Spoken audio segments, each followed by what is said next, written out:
구독자 여러분 사랑합니다. 오늘의 주제는 바로 우발 상황과 약정, 영어로는 contingencies and commitments입니다. 예, 안녕하세요. 미래의 불확실성, 이게 기업 재무제표 뒤에 어떻게 숨어 있을까요? 갑작스러운 소송이나 제품 보증 같은 예상치 못한 비용이 될 수도 있고요. 그렇죠. 아니면 뜻밖의 세금 환급 같은 이익이 될 수도 있고요. 네, 바로 이런 잠재적 손실이나 이익, 이걸 우발 상황, 즉 컨틴전시라고 부르죠. 이게 기업 가치를 어떻게 흔드는지, 그 흥미로운 회계 처리 기준을 오늘 좀 명쾌하게 파헤쳐 보겠습니다. 좋습니다. 회계가 이렇게 또 스릴 넘칠 수 있죠. 자, 먼저 우발 상황, 컨틴전시, 이게 정확히 뭔가요? 그건 말이죠. 미래에 어떤 사건이 발생할지 아닐지에 따라서 결과가 달라지는 현재의 불확실한 상황을 말해요. 불확실한 상황. 네. 그래서 결과적으로 자산이 늘거나 부채가 줄 수도 있고 반대로 자산 손실이나 부채가 생길 수도 있는 거죠. 핵심은 불확실성입니다. 그렇군요. 특히 기업 분석할 때는 미래 손실 가능성, 이걸 주의 깊게 봐야겠네요. loss contingency라고 하죠. 네, 맞습니다. loss contingency. 이게 아주 중요하죠. 예를 들면 소송에 걸릴 위험. 소송. 네. 그리고 판매한 제품에 대한 보증, warrantiness, 책임 같은 거요. 또 고객이 아직 안 쓴 상품권이나 쿠폰 같은 거에 대한 의무도 있고요. 그런 것도 다 포함되는군요. 그렇죠. 거래처 부도 위험이나 환경 오염 책임 문제처럼 좀 더 큰 규모의 이슈들도 다 여기에 해당됩니다. 정말 다양해요. 와, 정말 많네요. 그럼 이런 로스 컨틴전시를 회계에서는 어떻게 다루나요? 기준이 있겠죠?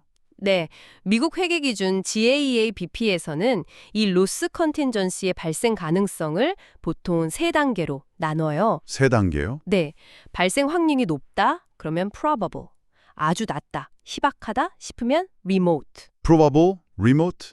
그리고 그 중간쯤이다, 그러면 reasonably possible 이라고 부르죠. 아하, probable, reasonably possible, remote. 이 세 가지군요. 네, 중요한 건 이 발생 가능성 판단에 따라서 회계 처리가 완전히 달라진다는 점이에요. 오, 그게 핵심이군요. 그럼 그 회계 처리 방법 좀 더 자세히 설명해 주실 수 있을까요? 네, 만약에 손실 발생 가능성이 probable하고 그 손실 금액을 합리적으로 estimate, 즉 추정할 수 있다, 그러면요. 네. 해당 금액을 재무제표의 부채로 accrue, 인식해야 합니다. 이게 가장 중요한 원칙이에요. 프로거브하고 금액 추정이 가능하면 무조건 부채로 잡아야 한다. 어크루해야 한다. 그렇죠. 만약 금액이 딱 떨어지는 게 아니라 범위로 추정된다. 예를 들어 100만 달러에서 150만 달러 사이다. 그러면 그 안에서 가장 가능성 높은 금액, 소위 best estimate를 사용하고요. Best estimate. 네.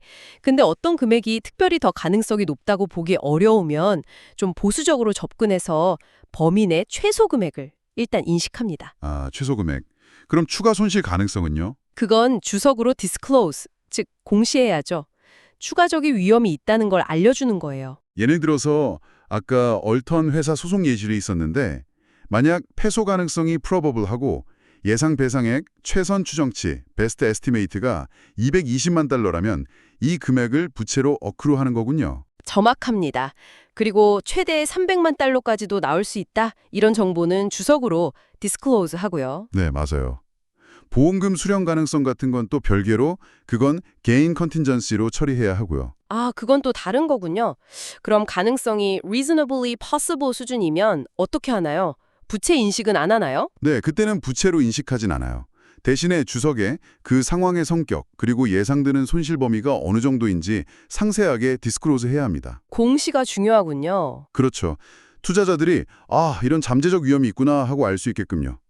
만약 예상 손실액 추정이 정말 어렵다면 추정할 수 없다는 사실 자체를 공시해야 하고요. 그럼 마지막으로 remote 하다면요? 발생 가능성이 아주 낮으면? 일반적으로는 공시할 필요가 없어요. 너무 사소한 것까지 다 공시할 수는 없으니까요. 하긴 그렇겠네요. 근데 예외가 있어요. 예를 들어 다른 회사의 채무를 보증해 준 경우 같은 이런 guarantee 타입의 우발 손실은 리모트 하더라도 예외적으로 공시가 필요할 때가 있습니다. 좀 특별 케이스죠.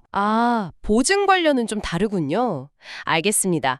그럼 반대로 이익이 생길 가능성, 개인 컨팅전시는 어떻게 처리해요? 소송에서 이길 것 같다거나 세금 환급 가능성 같은 거요. 개인 컨틴전시는요. 아주 보수적으로 접근해요. 보수적이요? 네, 실제로 이익이 실현되기 전까지는 절대 수익으로 인식하지 않습니다. 아, 절대 안 하는군요. 네, 미실현 이익을 재무제표에 미리 반영하지 않겠다는 회계의 보수주의 원칙 때문이죠. 주석 공시는 할 수 있어요. 할 수는 있는데 투자자들에게 실현 가능성에 대해 오해를 불러일으키지 않도록 아주 신중해야 합니다. 과장되면 안 되니까요. 그렇군요. 이익은 확실해지기 전까진 잡지 않는다. 손실은 가능성만 높아도 잡는데 좀 다르네요. 네, 그게 핵심 차이죠. 그럼 실생활에서 자주 보는 예시로 경품, 프리미엄스나 품질 보증, 워런티즈가 있잖아요. 이것들도 보통 러스 컨틴전시로 처리되는 건가요? 네, 맞습니다. 아주 전형적인 러스 컨틴전시 사례들이죠. 고객에게 제공하는 경품 약속이나 제품 보증 약속은 미래에 비용이 발생할 가능성이 매우 높고, 즉 probable하고 그 금액도 어느 정도 추정이 가능하거든요. 아, 그래서 비용으로 미리 인식하는 경우가 많군요. 그렇죠. 예를 들어 AA 회사가 쿠폰을 발행했는데 경험상 한 70% 정도 회수될 것 같다. 그리고 아직 회수 안 된 쿠폰으로 나갈 경품 비용을 계산해보니 18만 달러다. 그러면 28만 달러를 Estimated Liability for Premiums 같은 부채 계정으로 미리 잡아두는 거죠. 판매 시점에 미리 부채로 잡아두는 거군요. 네. 또 다른 예로 ABC 회사가 제품의 3년 보증을 제공하는데 과거 데이터 보니까 매출액의 한 12% 정도가 보증 비용으로 나가더라.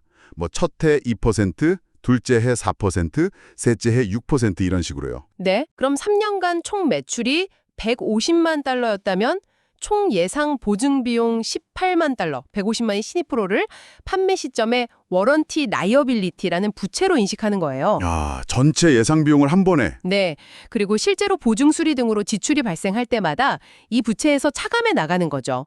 만약 3년간 실제 지출이 6만 달러였다면 연말에는 보증 부채 잔액이 12만 달러, 100만에서 6만을 뺀 거 남아있겠죠. 수익 비용 대응 원칙에도 맞고요. 와, 명쾌하네요.